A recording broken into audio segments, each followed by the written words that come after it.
এবার থাম, আমরা দুইটা মানুষে কতক্ষণ ধরে তোরে বুঝাইতেছি, অথচ কি তুই আমাদের কোনো কথা কানেই নিতেছিস না? এসবের কোনো মানে আছে?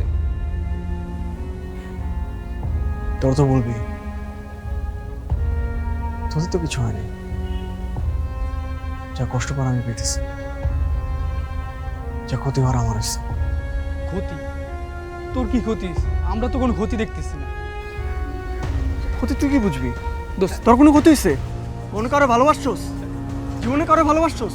জীবনে তো কারো ভালোবাসছ নাই। এমন আটটা বাজে ছাড়া জীবনে কিছু করছস? করছ তাই তো? তুই তো বুঝবি না এটা। এমন রিয়েক্ট করতেছিস মনে দোস্ত, তুই কিন্তু বিষয়টা নিয়ে অনেক বেশি রিয়েক্ট করতেছিস। তোর আরো সময় নেওয়া উচিত ছিল। অবশ্যই তোর আরো আমার সময় নেওয়া সময়টা উচিত দরকার ছিল। আমার চোখের সামনে এত কিছু করছে, আমি সব কিছু দেখছি। আমি সময় নেব? রিল্যাক্স আমি কোনো সময় নেব না। থাম দোস্ত, তুই একটা মানুষ সময় ঠকাই যাবে, আমি এটা আমি জীবনে মেনে নিতে পারবো না। আমি কোনো সময় নেব রিল্যাক্স না। তুই রিল্যাক্স। তুই রিল্যাক্স হ। আরে আমাদের সাথে তুই রিল্যাক্স হ। শায়দ